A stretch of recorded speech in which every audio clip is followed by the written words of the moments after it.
Hello and welcome to VCC TV. This is Joseph Wright. Donald Trump's inaugural speech as president last week has confirmed fears that he's on his way to establish a protectionist regime. America is all that will matter to him. And now, this is expected to hurt the emerging markets, including India. To understand this, we have with us Aman Malik, Senior Assistant Editor. Hi, Joseph. So, Aman, we discussed earlier that the Trump administration is not going to be good for India. So let us talk about the macros. How is Trump's administration going to impact the Indian economy in terms of the rupee, and will this lead to a flight of capital from the country? That is the biggest fear, because what happens is once a regime like America turns protectionist, they're going to start focusing on getting business back to America, businesses that have sort of gone out, or as they say, jobs that they have lost. A lot of this has happened in the IT sector, for instance, and the pharma sector. What happens now is, if he says, hire only hire only in America and work only in America, or buy only American, that would mean and by the way, he's already spoken about curbing on H-1B visas, which is basically the work visa that Indians typically used to go there and sort of work. It would mean that remittances that come in from the United States into India, which are basically dollar remittances from Indians living over there and otherwise even companies, they're going to go down. So that is point number one. Point number two, American companies or even European companies that are invested in India as FIIs, as foreign institutional investors, which is basically hot money, that could possibly see, it's already been on the way out. Last year, net foreign portfolio outflow out of India was to the tune of 43,000 crores, more than that, 43,600 crores thereabouts. That could accelerate. And both these factors would mean that the rupee could come under a lot of pressure. And as some reports have already said, the rupee could breach the $70 mark. That's a psychological mark.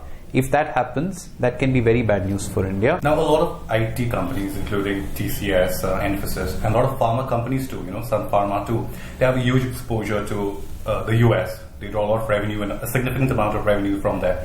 Now, could you elaborate more on, how these companies are going to be impacted? The Indian IT sector exports are to the tune of about $110 billion a year, or to give or take a few billion here or there. Out of that, as a report said today, about 62% goes to the United States. Now, even if let's say a tenth of it, let's just assume for the heck of it, were to get impacted, yes, that would mean that straight away 6% of your exports are shaved off. Similarly for pharma, the US is a huge market for Indian pharma companies. Indian pharma companies typically manufacture generic drugs, yes, and some other molecules which they hold IPRs for, they make them cheaper than companies that are European or American. These are ready markets for these companies. These could get very, very, very badly impacted. It could hit the Indian tech/pharma export market very, very badly, and that would essentially mean that companies would sort of, their margins would squeeze. See, there's also one more thing that I need to add here. He says hire Americans. If Indian companies are forced to hire Americans, yes, that would mean that there'd be a margin squeeze. Right now, they largely play on labor arbitrage because Indian labor is cheaper, as I mentioned. American labor is way costlier, yes. So what does it mean? It basically would mean that Indian companies, even if they want to do business in the US, will sort of not find it profitable anymore to do that. But we've got a lot of Trump admirers in India too. So how do you think India could tackle Trump? Okay, so we need to also, however, mention here that it's not all gloom and doom. Yeah. In fact, we had ourselves done a story where we kind of showed, using historical data for the last 30 years, that Republican regimes, in terms of business growth, yes, and growth of India's exports to the United States, have actually been better. In fact, the Obama administration was not so good, yes.